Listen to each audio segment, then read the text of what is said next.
भीमशंकर ज्योतिर्लिंग के महात्म्य का वर्णन और उसके प्रसंग में भीमासुर के उपद्रव का वर्णन।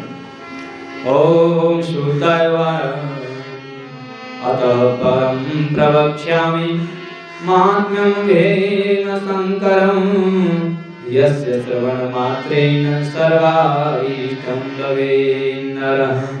कामरूपा विधेदेशे शंकरो लोककाम्यया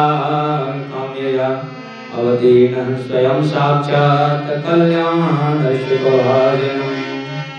यदर्थमोत्तीर्णो शंकरो लोकशंकरः शृणुतावदरस्तक्ष कथयामि मुनीश्वराः। भीमो नाम महावीर्यो राक्षसो अभूत् पुरार्जाः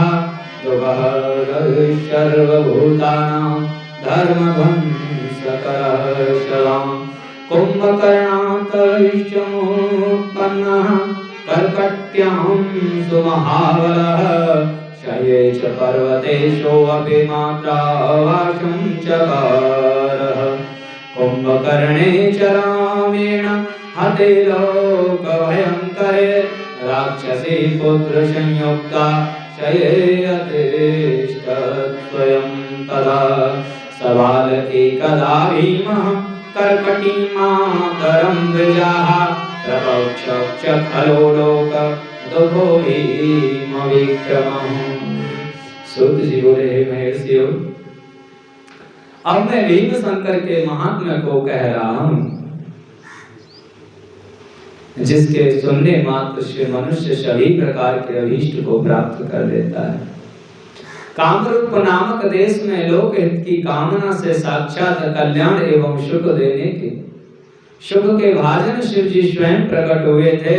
हे मुनीश्वरों, लोक कल्याण करने वाले शंकर जी यहाँ जिस लिए अवतार लिया उसे आप लोग आदर पूर्वक सुनिए, मैं कह रहा हूँ। हे ब्राह्मणों, पूर्व समय में सभी प्राणियों को सदा दुख देने वाला एवं धर्म को नष्ट करने वाला भीम नामक एक बड़ा बलवान राक्षस हुआ और महाबलवान वह कुंभकर्ण के द्वारा कर्कटी नाम राक्षसी से उत्पन्न हुआ था और अपनी माता के साथ सह्य पर्वत पर निवास करता था। संसार को भयभीत करने वाले कुंभकर्ण का राम के द्वारा वध कर दिए जाने पर वह राक्षसी स्वयं सह पर्वत पर अपने पुत्र के साथ रहती थी। हे द्विजो, सारे प्राणियों को दुख देने वाले प्रचंड पराक्रमी उस भीम ने बाल्यावस्था में किसी समय अपनी माता कर्कटी से पूछा। भीम बोला, हे माता, मेरे पिता कौन हैं और वे कहाँ रहते हैं और तुम अकेली ही यहाँ क्यों रहती हो? मैं सब वह जानना चाहता हूँ, तुम इस समय ठीक ठीक बताओ। सूत जी बोले, इस प्रकार अपने पुत्र के पूछने पर उस दुष्ट राक्षसी ने अपने पुत्र से कहा, तुम सुनो, मैं सब कुछ कहती हूँ। कर्कटी बोली, तुम्हारे पिता रावण के छोटे भाई महाबली कुंभकर्ण थे, जिन्हें राम ने उनके भाई रावण सहित मार डाला। हे तात, पूर्व काल में किसी समय वह बलवान महाराक्षस कुंभकर्ण यहाँ आया और उसने मेरे साथ बलपूर्वक सहवास किया। इसके बाद वह महाबली कुंभकर्ण मुझे यहाँ पर छोड़कर लंकापुरी चला गया और मैंने वह लंका देखी नहीं है, अतः मैं यहीं निवास करती हूँ। मेरे पिता का नाम कर्कट है तथा मेरी माता पुष्कसी कही गई है। मेरा पति विराट था, जिसे राम ने पहले ही मार दिया था। अपने प्रिय पति के मारे जाने पर मैं अपने माता पिता के साथ यहाँ निवास करने लगी और मेरे माता पिता को सुतीक्ष्ण ऋषि ने भस्म कर दिया और वे मर गए। इसका कारण यह था कि वे दोनों उनको खाने के लिए गए हुए थे। तब परम तपस्वी महात्मा अगस्त्य शिष्य सुतीक्ष्ण ने क्रोधित हो उन्हें भस्म कर दिया। इस प्रकार मैं दुखी होकर बिना किसी सहायक एवं आश्रय के पहले से ही अकेली ही इस पर्वत पर निवास करने लगी। इस अवसर पर रावण के छोटे भाई राक्षस कुंभकर्ण ने यहाँ आकर मेरे साथ सहवास किया और वह मुझे छोड़कर चला गया। हे पुत्र, उसके बाद महाबली एवं पराक्रमी तुम उत्पन्न हुए और अब मैं तुम्हारा सहारा लेकर समय बिता रही हूँ। सूत जी बोले, माता के इस वचन को सुनकर प्रबल पराक्रमी भीम कुपित हो उठा और विचार करने लगा, अब मैं हरि के प्रति क्या करूं। इस रामचंद्र ने मेरे पिता का तथा नाना का वध किया और इसने विराट का भी वध किया। इस प्रकार इसने बहुत अधिक दुख दिया। अतः यदि मैं कुंभकर्ण का पुत्र हूँ तो हरि को अवश्य पीड़ा पहुंचाऊंगा। ऐसा विचार करके भीम महान तप करने के लिए चल पड़ा। उसने ब्रह्मा को उद्देश्य करके मनुष्य उनका ध्यान करते हुए 1000 वर्ष तक महान तप किया। वह राक्षस पुत्र भीम सूर्य की ओर दृष्टि लगाए हुए दोनों हाथ ऊपर उठाकर एक पैर पर स्थित रहा। इस प्रकार तप में निरत उस राक्षस के सिर से अत्यंत भयानक तेज उत्पन्न हुआ। तब उस तेज से जलते हुए देवता ब्रह्मा जी की शरण में गए। इंद्र सहित उन देवताओं ने ब्रह्मा जी को प्रणाम करके अनेक प्रकार के स्तोत्रों से भक्ति पूर्वक उनकी स्तुति की। उसके अनंतर वे ब्रह्मा जी से अपना दुख कहने लगे। देवता बोले, हे ब्रह्मन, उस राक्षस का तेज सभी लोगों को पीड़ित करने के लिए उद्यत है। अतः हे विदे, वह दुष्ट जो मांगता उसे वह वर दे दीजिए, नहीं तो आज हम सब उसके प्रचंड तेज से जल जाएंगे, दग्ध होकर नष्ट हो जाएंगे। इसीलिए उसकी प्रार्थना अवश्य स्वीकार कीजिए। सूत जी बोले, उनका यह वचन सुनकर लोक पितामह ब्रह्मा जी उसको वर देने के लिए गए और उन्होंने यह वचन कहा। ब्रह्मा जी बोले, हे राक्षस, मैं प्रसन्न हूँ, तुम्हारे मन में जो भी हो वह वर मांगो। ब्रह्मा जी ने जब राक्षस से कहा कि आपकी जो इच्छा है वह वरदान मांगो, मैं तुमसे प्रसन्न हूँ, तो इसको सुनकर भीम बोला, हे देवताओं के स्वामी कमलासन ब्रह्मा जी, यदि आप मुझ पर प्रसन्न हैं तथा मुझे वर देना चाहते हैं तो आज मुझे अति प्रिय वर दीजिए। अप्रतिम वर दीजिए। सूत जी बोले, ऐसा कहकर उस राक्षस ने ब्रह्मा जी को प्रणाम किया और ब्रह्मा जी भी उसे वर देकर अपने धाम को चले गए। तब ब्रह्मदेव ने अतुल बल का वरदान प्राप्त कर उस गर्भयुक्त राक्षस भीम ने शीघ्र ही घर आकर माता को प्रणाम कर कहा। भीम बोला, हे माता, अब मेरे बल को देखना, मैं इंद्र आदि सभी देवताओं को, विष्णु तथा उनके सहायकों को घोर विनाश करूंगा। सूत जी बोले, इस प्रकार कहकर प्रचंड पराक्रम वाले उस भीम ने सर्वप्रथम इंद्रादि देवताओं को जीता और उन्हें अपने अपने स्थान से हटाकर बाहर निकाल दिया। इसके बाद सहायता हेतु देवताओं के द्वारा प्रार्थित विष्णु को भी उस दैत्य ने जीत लिया। तदनंतर उसके प्रसन्नता पूर्वक पृथ्वी को जीतने का उपक्रम किया। वह पहले कामरूप के स्वामी सुदक्षिण को जीतने गया और वहां राजा के साथ उसका भयंकर युद्ध हुआ। असुर भीम ने ब्रह्मा के वरदान के प्रभाव से उस महावीर तथा शिव भक्त महाराजा को युद्ध में जीत लिया। तब उस महाभयंकर पराक्रम वाले भीम ने प्रभावशाली काम रूपेश्वर को जीत कर बांध लिया और कलेश देने लगा। हे द्विजो, उस दुष्ट भीम ने उस शिवभक्त राजा का सामग्री सहित राज्य तथा सर्व तो छीन लिया। उससे उस धर्मात्मा शिव भक्त तथा धर्म प्रिय राजा को बेड़ियों से बांध दिया और एकांत में बंद कर दिया। तब वहां उसने अपने कल्याण की इच्छा से उत्तम पार्थिव लिंग बनाकर शिव जी का भजन करना प्रारंभ किया और उसने अनेक प्रकार से गंगा जी की उस समय स्तुति की।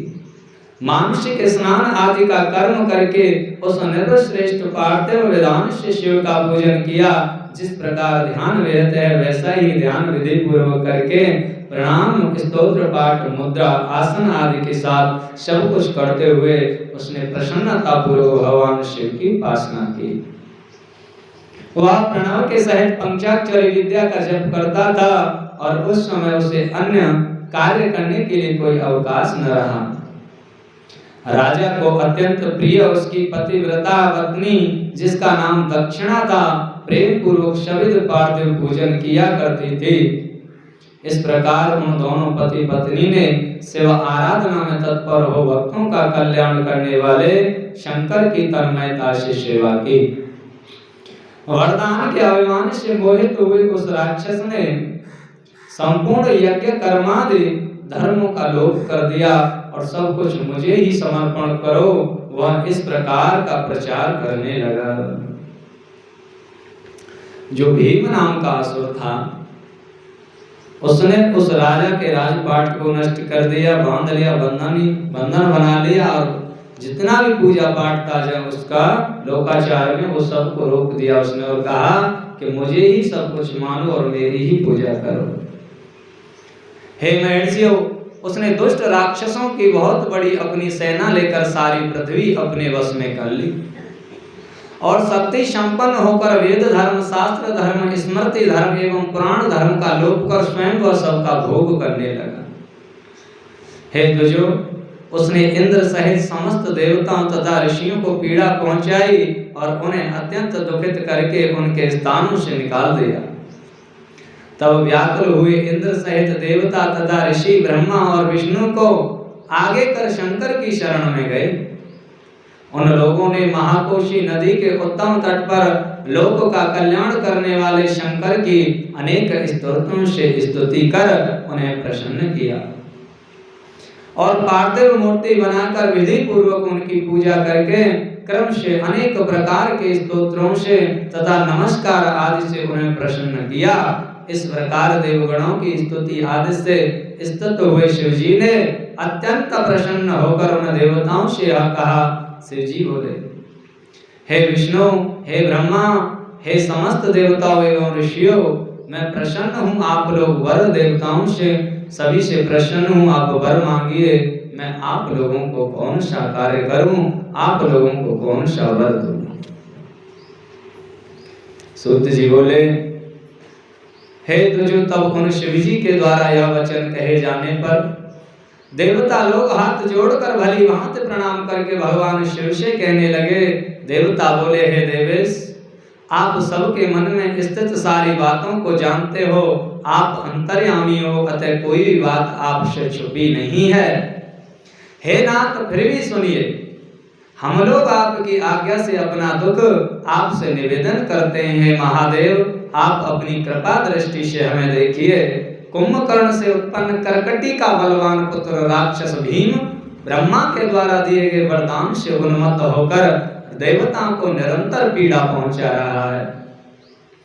हे महेश्वर, आप दुख देने वाले उस भीम नामक राक्षस का वध कीजिए, कृपा कीजिए। हे प्रभु, इसमें देर मत कीजिए, विलंब मत कीजिए।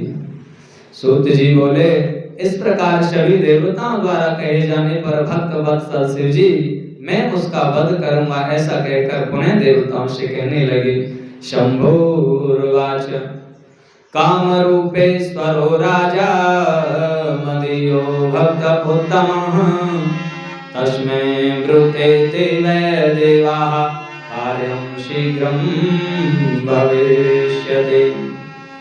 सुदक्षिण महाराज कामरूपेश्वर प्रभो, मद्भक्तस्त्वं विशेषेण कुरु मद्भजनं रते। दैत्यं भीमाह्वयं तुष्टं ब्रह्म प्राप्तिवरोर्जितम्, हनिष्यामि न संदेहः स्तवत्तेरस्कारणम्।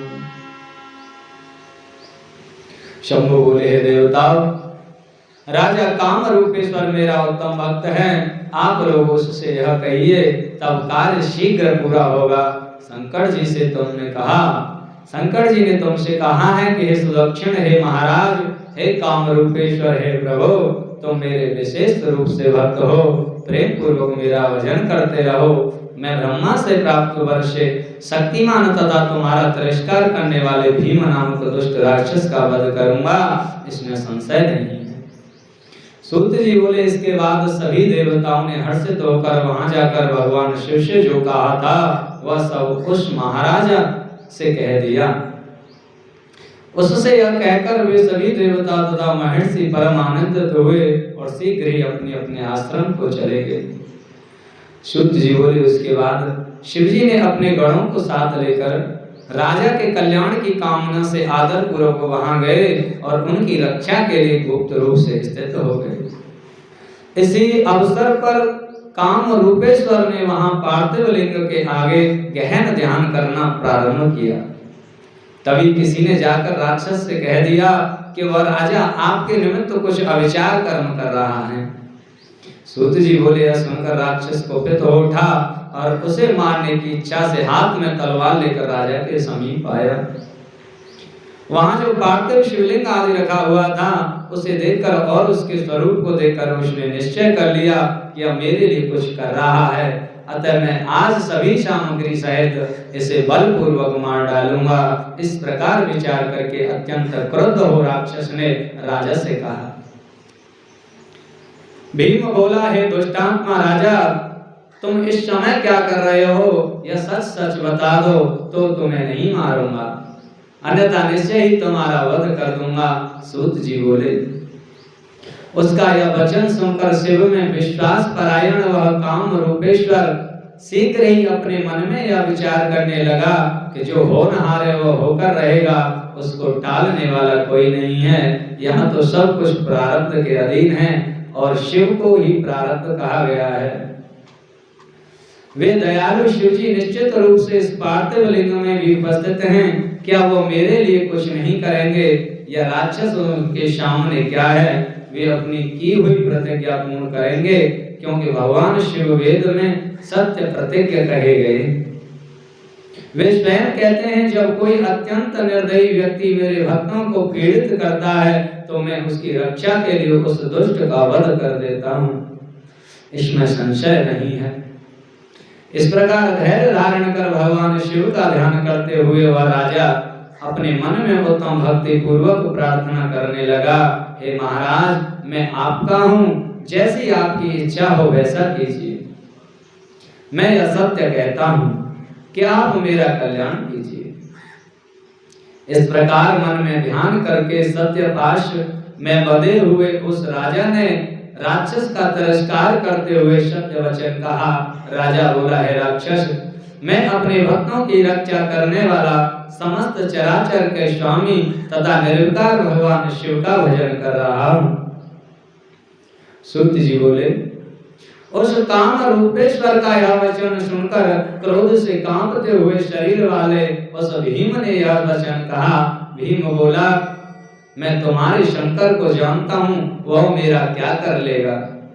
जिसे मेरे पिता के भाई रावण ने दास की भांति स्थापित किया था, तुम उसी के बल का सहारा लेकर मुझे जीतना चाहते हो। तो अब तुम सब कुछ जीत चुके, इसमें संदेह नहीं करना चाहिए। जब तक तुम्हारा पालन करने वाला वह शिव मेरे सामने आकर दिखाई नहीं पड़ता, तब तक तुम उसे स्वामी मानकर उसकी सेवा करते रहो, अन्यथा कभी नहीं कर सकोगे। हे राजन, उसे मेरे द्वारा देख लेने से सब कुछ भली भांति स्पष्ट हो जाएगा, अतः तुम शिव जी के इस रूप को दूर कर दो, अन्यथा तुम्हें आज अवश्य ही भय होगा, इसमें संशय नहीं है। भयंकर पराक्रम वाला मैं तुम्हारे स्वामी को तीक्ष्ण चपेटा मारूंगा। सूत जी बोले। उसका यह वचन सुनकर शिव के प्रति आस्था वाले राजा काम रूपेश्वर ने भीम से शीघ्र ही यह दृढ़ वचन कहा। राजा बोला, हे राक्षस, मैं नीच एवं दुष्ट जो भी हूँ, किंतु शिव जी का त्याग कभी नहीं करूंगा, और मेरे स्वामी भी सर्वश्रेष्ठ हैं, वे मेरा त्याग कभी नहीं करेंगे। सूत जी बोले। इस प्रकार उस शिवभक्त राजा की बात सुनकर उस भीम राक्षस ने हंसकर शीघ्र ही उस राजा से कहा। भीम बोला, मत्त से होकर वह नित्य भीख मांगता रहता है, उसे तो अपने स्वरूप का भी ज्ञान नहीं है। भक्तों की रक्षा करने में योगियों की क्या निष्ठा होगी? ऐसा विचार कर तुम सब प्रकार से उससे दूर रहो। मैं और तुम्हारा वह स्वामी परस्पर युद्ध करेंगे। सूत जी बोले, उसके बाद इस प्रकार कहे जाने पर शिव भक्त तथा दृढ़ व्रत वाले उस श्रेष्ठ राजा ने निडर होकर सदा जगत को दुख देने वाले भीम से कहा। राजा बोला, हे दुष्टात्मा राक्षस, सुनो, मैं ऐसा कभी नहीं कर सकता। तुम जो यह विकर्म करते हो उसमें तुम समर्थ कहां से हुए हो? सूत जी बोले, उसके इस प्रकार कहने पर सेना लेकर आए हुए भीम ने उस राजा को धमका करके अपने भयंकर कृपाण से पार्थिव लिंग पर प्रहार किया। और राक्षसों के साथ उस महाबली भीम ने हंसकर कहा कि अब तुम भक्तों को सुख देने वाले अपने स्वामी का बल देखो। हे दुजो, जब तक कि उस तलवार से पार्थिव का स्पर्श भी नहीं किया तब तक उस पार्थिव लिंग से शिवजी स्वयं प्रकट हो गए। शिवजी बोले, हे भीम, देखो मैं ईश्वर हूँ, मैं राजा की रक्षा के लिए प्रकट हुआ हूँ। मेरा पहले से ही यह व्रत है कि मैं सदा भक्तों की रक्षा करता हूँ। अतः अब तुम भक्तों को सुख देने वाले मेरे बल को शीघ्र देखो। ऐसा कहकर शिवजी ने अपने पिनाक धनुष से उसकी तलवार के 2 टुकड़े कर दिए। पश्व भीमेश्वरो अहं च रक्षार्थं प्रकटो अभवम्। मम पूर्वव्रतं हयेत रक्षो भक्तो मया शरणम्। एतस्मात् पश्य मे शीघ्रं बलं भक्तसुखावहम्। इत्युक्ता शपिनाकेन करवालो द्विधाकृतम्। पुनश्चैव त्रिशूलं स्वं चिक्षिपेतेन रक्षसा तौ शूलं सतता नीतमपि दुष्टस्य शम्भुरम्। तब उस राक्षस ने पुनः अपना त्रिशूल फेंका। शिवजी ने उस दुष्ट के उस त्रिशूल के भी सैकड़ों टुकड़े कर दिए। हे दुजो, तब उस दुष्ट ने शिवजी के ऊपर अपनी शक्ति से प्रहार किया और शिवजी ने शीघ्रता से अपने बाणों से उसके भी लाखों टुकड़े कर दिए। तत्पश्चात उसने शिवजी के ऊपर पट्टिस से प्रहार किया। तब शिवजी ने त्रिशूल से पट्टिस को तिल के समान खंड खंड कर दिया। उसके बाद शिव के गणों तथा राक्षसों के बीच घोर युद्ध होने लगा, जो देखने वालों को भय उत्पन्न करने वाला था। इसके बाद जो उससे सारी पृथ्वी क्षण भर में व्याकुल हो उठी और पर्वतों सहित सभी समुद्र विक्षुब्ध हो उठे। सभी देवता तथा ऋषि अत्यंत व्याकुल हो गए और आपस में कहने लगे कि हम लोगों ने व्यर्थ ही शिव से प्रार्थना की। इसी बीच नारद जी आकर के दुखों को नष्ट करने वाले शिवजी से हाथ जोड़कर तथा सिर झुकाकर प्रार्थना करने लगे। नारद बोले, हे नाथ, हे विभ्रम कारक आप क्षमा करें। क्या तृण पर कुठार का प्रयोग करना उचित है? अतः आप शीघ्र ही इसका वध कीजिए। तब नारद के द्वारा इस प्रकार प्रार्थना किए जाने पर प्रभु शिव ने अपने हुंकार रूपी अस्त्र से समस्त राक्षसों को भस्म कर दिया। हे मुनि, इस प्रकार शिवजी के द्वारा वे सभी राक्षस क्षण मात्र में सभी देवताओं के देखते देखते दग्ध कर दिए गए। जिस प्रकार दावानल से उत्पन्न अग्नि वन को जला डालती है, वैसे ही कुपित शिवजी ने राक्षसों की सेना को क्षण भर में जला डाला। उस समय किसी को ज्ञात न हुआ कि भीम की भस्म कौन सी है और वह परिवार सहित भस्म हो गया। उसका नाम भी कहीं सुनाई नहीं पड़ता था। इसके बाद शिव जी की कृपा से सभी मुनीश्वरों तथा इंद्र आदि सभी देवताओं को शांति प्राप्त हुई और सारा जगत स्वस्थ हो गया। उस समय महेश्वर के क्रोध की ज्वाला एक वन से दूसरे वन तक फैलने लगी। इससे राक्षसों की वह संपूर्ण भस्म वन में सभी जगह व्याप्त हो गई और उससे अनेक कार्य संपन्न करने वाली ऐसी औषधियां उत्पन्न हुई, जिनके प्रभाव से मनुष्यों के रूप तथा वेश भिन्न भिन्न रूप में बदल जाते हैं। हे दुजो, उन औषधियों से भूत प्रेत पिशाच आदि दूर भाग जाते हैं। जगत का ऐसा कोई कार्य नहीं है जो उन औषधियों से न होता हो। उसके बाद उन देवताओं एवं ऋषियों ने शिव जी से विशेष रूप से प्रार्थना की, संसार को सुख देने के लिए आप स्वामी को अब यहीं निवास करना चाहिए और निर्बल तथा पराक्रमहीन लोगों को दुख देने वाला यह बड़ा कुत्सित देश है। आपके दर्शन मात्र से उन लोगों का कल्याण होगा। आप भीमशंकर नाम से प्रसिद्ध होंगे और सब कुछ सिद्ध करेंगे। सभी आपत्तियों को दूर करने वाला यह शिवलिंग सदा पूज्य होगा। सूत जी बोले, इस प्रकार प्रार्थना किए जाने पर लोक का हित करने वाले स्वतंत्र तथा भक्त वत्सल शिव जी प्रेम पूर्वक वहीं पर स्थित हो गए। बोलिए भीमशंकर भगवान।